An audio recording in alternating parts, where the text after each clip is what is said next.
Денес зборуваме за избор на јавен обвинител на еден транспарентен начин, со дебата, со тројца колеги од опозицијата. Јавното обвинителство е самостоен државен орган кој ги гони сторителите на кривични и други со закон утврдени казнени дела. Јавното обвинителство поднесува иницијатива за постапка за оцена на согласноста на законот со Уставот. Борејќи се со шарената револуција, против сваровски судството, против заробената држава, барајќи правда и мир, го заробивте народот во сопствената држава, му ги одзедовте правата на движење, го пониживте и го подценивте. Но прво, носејќи го трас-трас судството на Зоран Заев. Се било лага и манипулација, се било за пусти пари и пуста власт. Дека има директна спрега на власта и правосудниот систем, по втор пат ке цитирам Зоран Заев.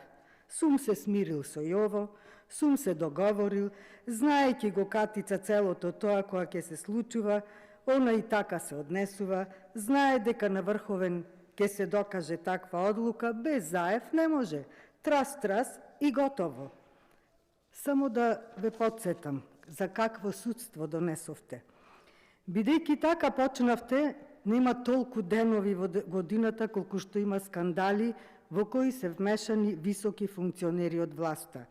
Во нашата држава има двојни аршини при третман на осомничен и обвинет врз основа на тоа во каква блискост се со одредена политичка партија.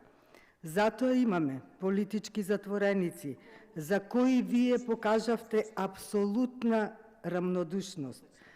Тоа ви беше смислено сценарио да го заплашите народот, за да се плаши да каже било што од страв, за да може вие да манипулирате, да крадете и да продавате се што ќе ви дојде при рака и да ја доведете Република Македонија во ова дно во кое се наоѓаме денес. Вашата влада, ако работеше за народот, прво ќе ги штитеше националните интереси. Со СДСМ и ДУИ неправдата стана неподнослива, тивко го убивте суверенитетот на Република Македонија. Главната задача на Љубомир Јовевски во изминатиот период е зацкривањето на криминалите на актуелната власт и политичките процеси и хајки против ВМРО.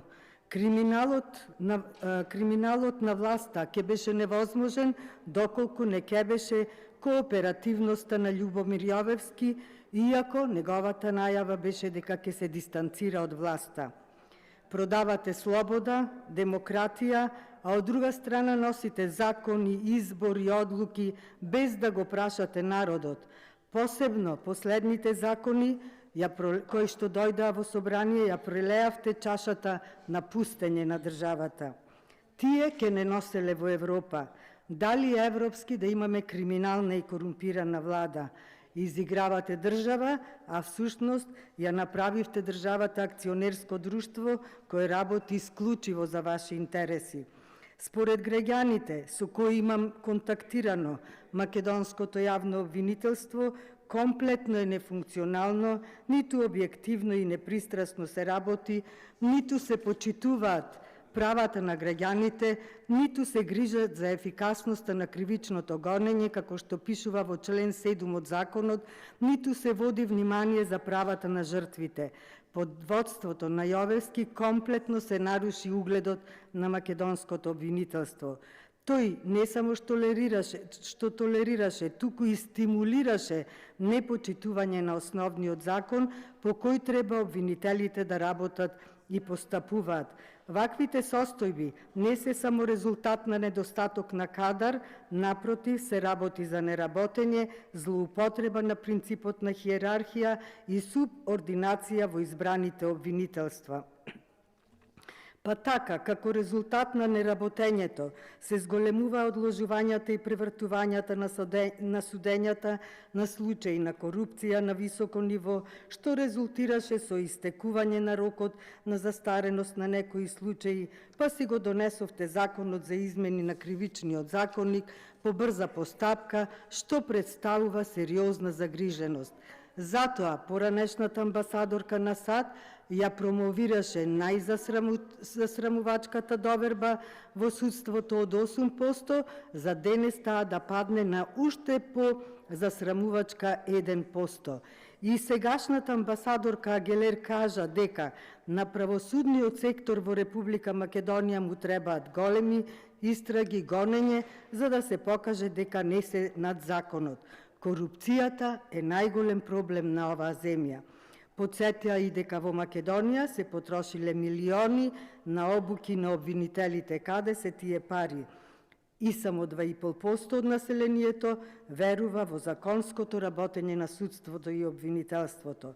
И председателката на Судскиот совет Павлина Црвенковска обвини дека во македонското владење во Македонија владее бизнис судска елита.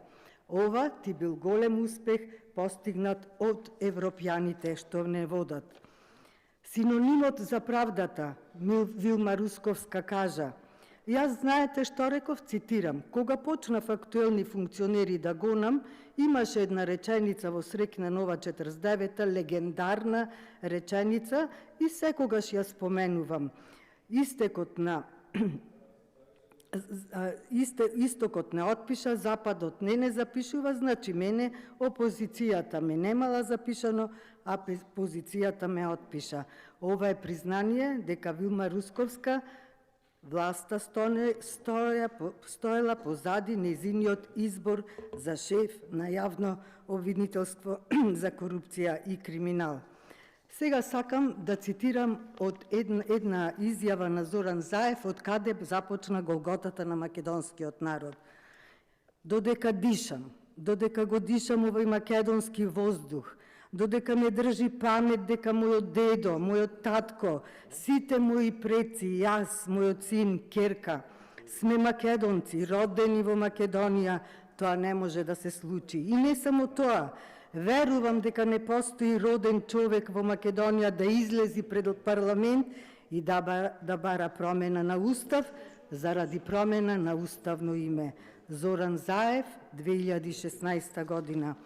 Затоа, заради овие сите лаги, денес граѓаните наместо да си го живеат животот, чекаат да си сменат лични карти, пасоши, наместо да си ги гледаат децата, додат на работа, и се прашувам многу пати зошто.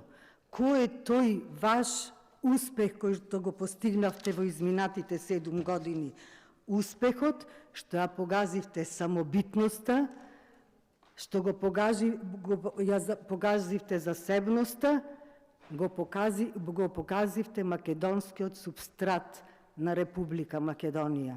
Тоа е вашиот најголем успех кој што го постигнавте во изминатите 7 години. Благодарам. Има збор